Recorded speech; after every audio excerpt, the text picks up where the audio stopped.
Hey, I hope you are well. I hope you're having a fantastic day.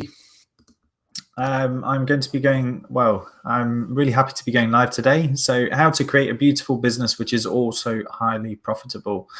So, thank you for joining me today. Those of you who are joining me, please do give StreamYard access to the chatty chat, so we can make this as interactive as possible. So, if you have any questions, that's the whole reason for me doing these live sessions, is so that you can interact with me, ask any questions, and hopefully solve some of the problems that you're having.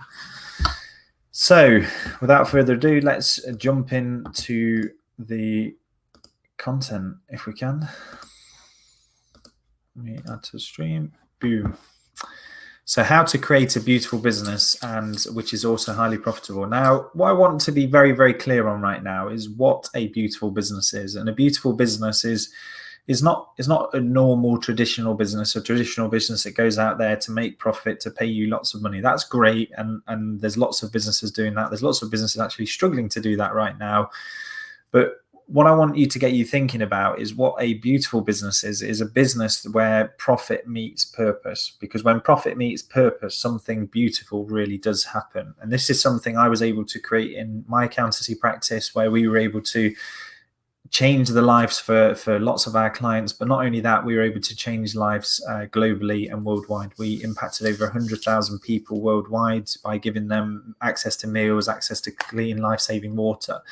You might be saying to me, Jamie, why is this important right now? And I think this is more important now than it ever has been, because if COVID has taught us anything, is that the only way we're going to get through this is together. There's a lot of distrust in government. There's lots of distrust in the powers that be, and I firmly don't believe that it's them that's going to change the world. I firmly believe that it's us, it's the people, it's the small business owners, those in the trenches, that can turn their business into a beautiful business, that can start putting profit, making your business highly profitable, but also aligning it with purpose, aligning it with some sort of giving. And that's something I firmly believe that we can all do, and we can all do in our business. So with the M5 method, I've created this over the last 3 years. This is an accumulation of the knowledge of creating my own beautiful business, which was MAD Accountants, so MAD Accountants, where it was all about making a difference. So it's about making a difference for the clients, making a difference for the staff, making a difference for the world. And we fully embodied that in everything that we was doing. Now, with the M5 method, like I say, this is an accumulation of that knowledge. I've spent best part of £25,000 on my personal development. I've spent thousands and thousands of hours on my personal development with regards to marketing, sales, anything you can think about business related. I've spent that time. My background is a chartered accountant. So I've been a chartered accountant now for, is it 7 years? Wow. Okay, that's gone by fast. But I've been an accountant for, an accountant per se. I'm still a qualified accountant, still a chartered accountant here in the UK. You can see my certificate there on the back wall if you don't believe me. But all of that knowledge, I've brought that together into this M5 method. So just to kind of go through briefly what that is. So we have motive. Now, whenever we start a business, whether that be a beautiful business or just a traditional business, we need to make sure our motive is right. And what do I mean by motive? Motive is our motivation. What's going to drive us? What's going to keep us going? So when things get tough, like they are right now during COVID, what's going to keep us driving forward? What's going to keep us going? So it's so important to get your motivation right and make sure that you're creating a business that keeps you motivated as well. Because if we're running a business whereby we feel like we're treading on water or treading on eggshells or some kind of analogy like that, where every day it feels like hard work, we're not making the money that we want to see for ourselves, we're not getting the time with our family, we've not even planned that in to our diary, then the motivation to carry on when tough times get tough like they are right now, you're just going to burn out and you're going to give up. So whether or not you give up or you burn out, that's going to be the thing. So getting your motive right is so important to this journey. The second thing, which might sound like common sense, but it's money. So I've seen so many business owners get this wrong. Just getting the foundations right. How much money are you going to start your business with? Have you already got a client base? If you've already got a client base, then have you set money aside to create a 3-month buffer, a 3-month cash buffer, a 3-month cash reserve, as I've heard it called? There's so many different names that you can give this, but as an example, when if you were thinking about starting a business up today and you wanted to start trading tomorrow, so you wanted to set up your own bookkeeping business tomorrow and you want to start trading tomorrow, have you got at least 3 months worth of cash to pay yourself so you can cover your home bills? Because if you haven't, then what will start to happen is you will take on any client, anybody that's willing to have you. And if you get that wrong, that fundamental foundation wrong, then everything can start crumbling around, because what you end up with in potentially 5 years' time, 6, even 10 years' time, I've even seen people doing this for up to 25 years in business, doing the exact same thing, not putting themselves first, not putting their life first, and not really being motivated, just using the business as a vehicle for making money, and just feeling a bit despondent, like it's not fueling your desires, and just feeling a bit depressed, to be honest with you. So the old mad accountant. Hi, Stephen. So getting that money is really important, and getting money systems in place from the outset is so important. Now, Stephen will back me up here, because Stephen's soon to be qualified profit first professional, and that's the drum that Mike Michalowicz has been banging. Have some monetary system in place whereby you're putting money into different pots, and when you're putting money into different pots, you're putting it into a pot for yourself first, for the tax man, for all these different pots, to make sure that you're operating business correctly. So money is so important, and like I say, it sounds like common sense, but it's not always common practice, as my coach Miles would say. The third thing is magnet. Now, with magnets, they attract and they also repel. Now, that's so important in business, because when we're trying to attract, we're not trying to attract the opposite sex. You may be trying to do that, but in business, what we're trying to do is we're trying to attract the right type of customers, the right type of people that are going to get behind our vision, get behind what we believe in, if that makes sense, and come and join us on the journey of achieving that success. So, having a magnet and being very, very clear on who it is that you want to attract, but also who it is that you want to repel. So you want to make sure your content is not appealing to everyone, because if it's trying to appeal to everyone, it's going to appeal to no one. And that's business 101. So, making sure that you're getting that right is vitally important. The fourth step is marriage. So what do I mean by marriage? I don't mean you're going to marry your clients in the literal sense, but I do like to think of it conceptually as building a relationship, building a very, very strong relationship with our customers that is built on a foundation of communication, that is very clear from the outset what it is that person is going to get. So when we put a proposal in front of a client, it's almost like proposing to your other half. You're putting a proposal in front of them saying, this is what we will do, but this is also what we expect from you.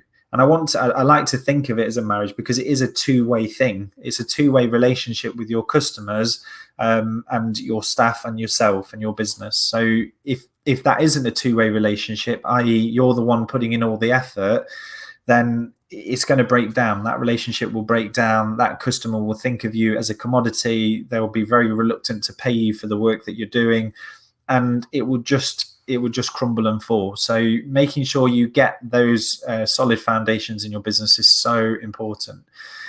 The fifth step, which some people may disagree with me, but I feel like it really is important to do this last, is because if you think about it, when starting in business, or even if you are established business, making sure that you've got ticks in these boxes, there's different levels within each of these, but making sure that you are motivated, making sure that you're getting up every day feeling vitalized, that you want to go to work, you want to do the work that you're doing. Like, that's so important. So once we've got that clear, we've got the money, we know how much money we want to earn, we know how much time we want to dedicate to our business. We've got our ideal customer avatar. We know how we're going to attract that ideal customer avatar. We know where they hang out. Now we're starting to actively sell to them. We're starting to put a proposal in front of them. We're starting to give our unique selling proposition, as some people might put it. And we're putting that in front of those business owners. And we're saying, this is what we can do for you. Now, at that point there, this is a great way to test your proposal, because if your proposal is weak, then you're not going to get anyone signing up. And if nobody signs up, then you get no sales. If you don't get any sales, it's pointless putting in systems and processes and management procedures unless you've got the customers to manage. Does that make sense? So that's why I've put management last, and that's why management is so important as a last final step, because once we've got all those things in place, motive, money, magnet, marriage, we need to make sure we're managing them. And the only way to manage anything is to measure it, because what gets measured gets managed. And I can't remember who said that, but it's a fantastic quote. So what gets measured gets managed. And it's so important to get that right. So this is a very short live. I don't know if anyone's got any questions about anything. If you're watching this live, obviously you can ask a question right now, and I'll be more than happy to answer any questions. So if you're feeling a little bit unmotivated, if you don't think that you've got the money that you deserve, if you don't feel like you're attracting the customers, the right customers, then we can have a chat about that. If you don't think you're creating that right type of relationship, i.e. you're attracting the wrong type of clients, and you're putting together the wrong type of proposals, i.e. they're not clear, or it might be your management process. So any questions, please do ask them now, and I'll try and get through to them. There is like a 10-second delay on these Facebook Lives, so I'll just hold on for 10 seconds and wait for that to come through. See if anyone puts any questions.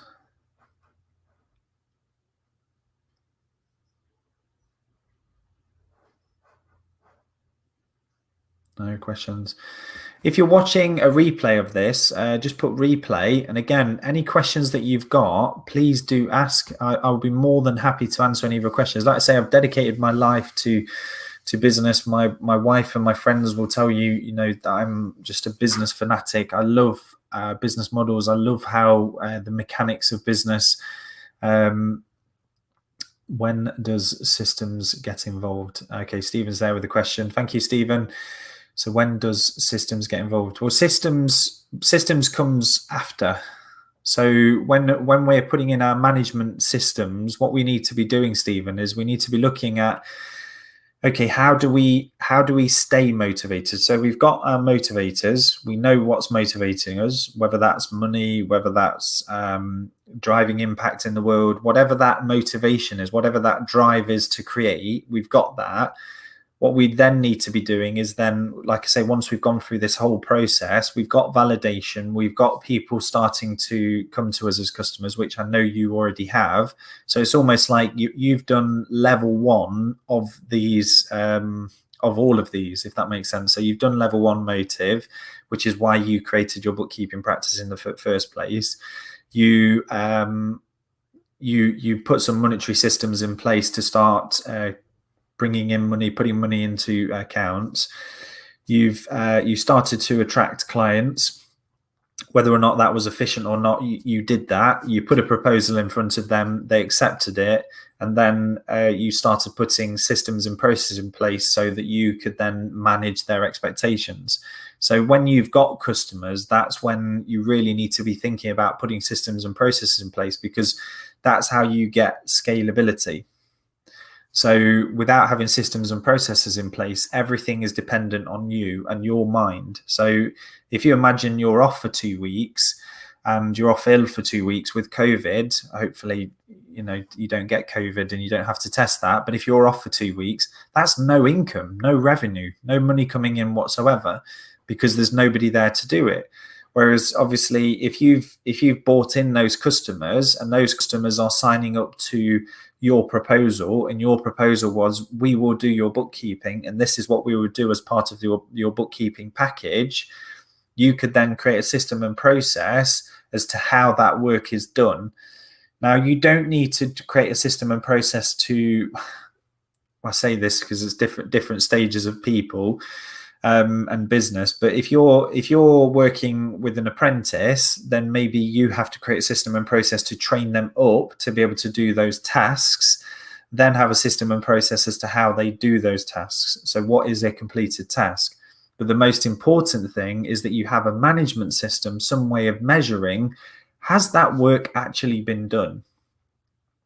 Has the work actually been done? And that's so vitally important, because it's all well and good creating systems and processes down, in the task level, but then how are you going to manage that? How are you going to manage that process to make sure that that whole process has been done?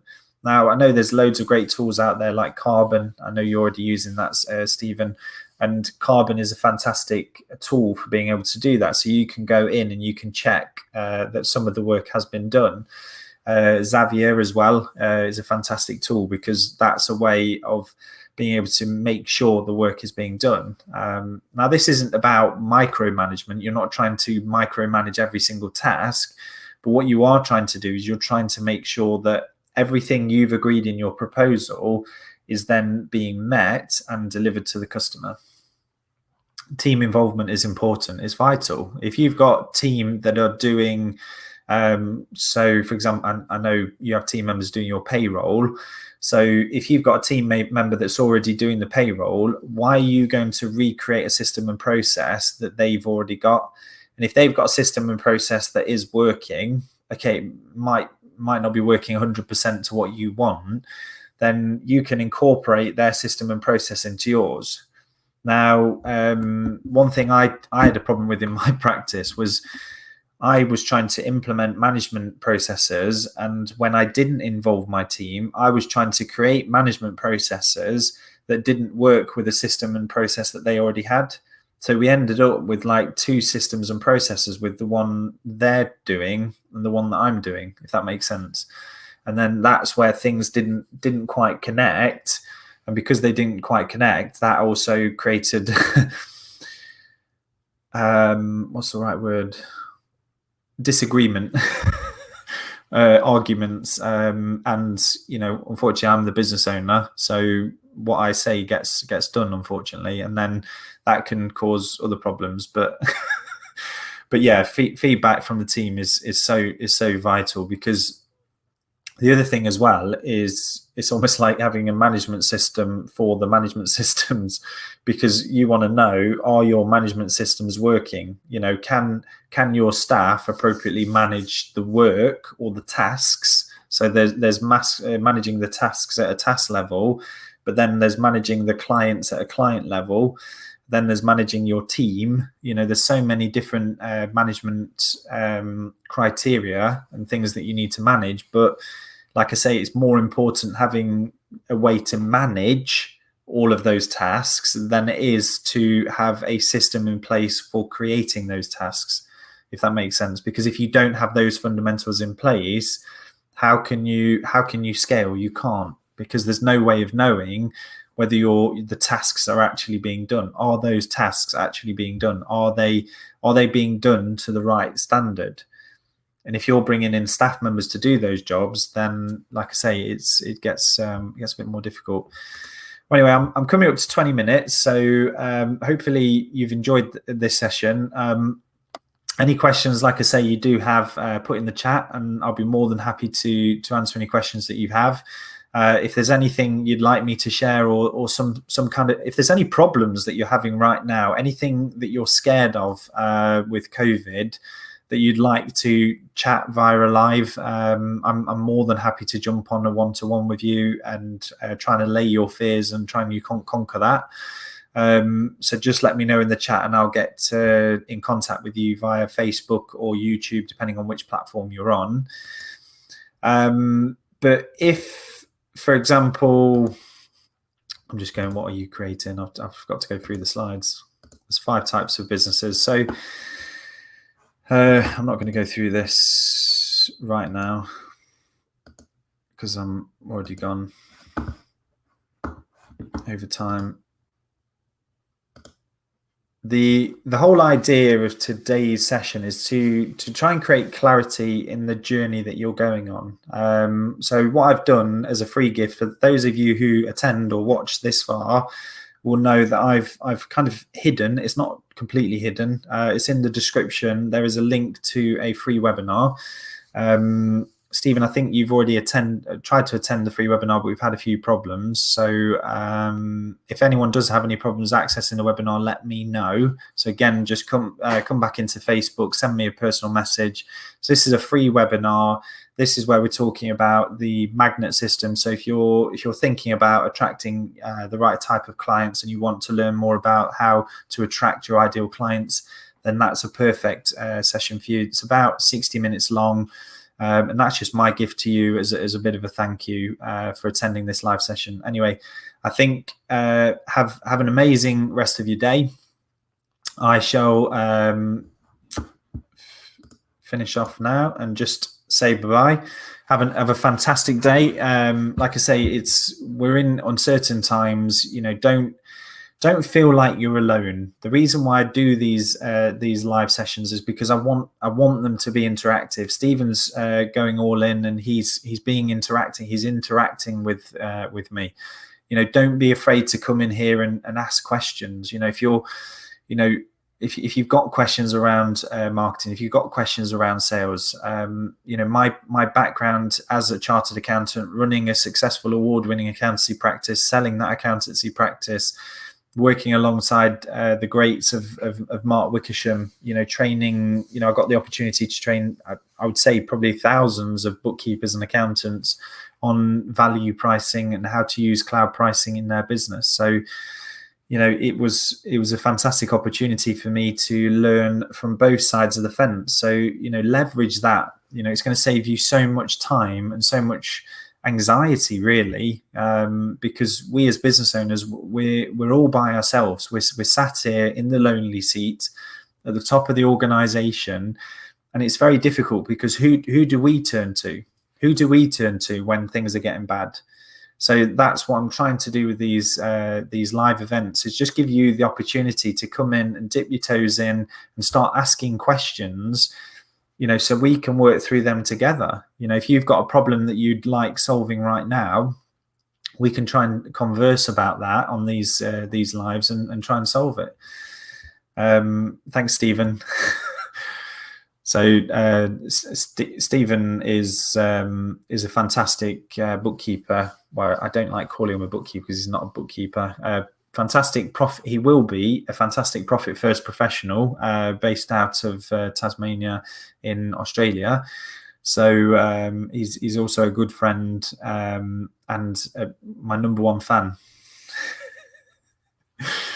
So thank you, Stephen, for continuing to support me. But like I say, we're in this together. Let's work together. If you have any questions, please don't hesitate to ask. Don't sit there suffering in silence. You know, I've done that at times. You know, I've sat there, you know, trying to mull something over, determined to find the answer myself, and wasted literally hours and hours and hours and hours and hours upon end, when all I had to do was go on to Facebook or YouTube and just ask the question. You'll be surprised at how many people will be prepared to help you. And like I say, this is my offer to you. So anyway, please do attend the free webinar. Like I say, it's in the link in the description. So if you look in the description, you'll be able to see a link for the free webinar. Please do come and attend. Like I say, that's going to help you better understand your magnet. How are you going to attract those right type of clients? How are you going to push them away? And like I say, that's my free gift for you for getting this far in the live. Anyway, I hope you have an amazing day. Have an absolutely amazing day. And I shall speak to you soon. Take care. Bye-bye.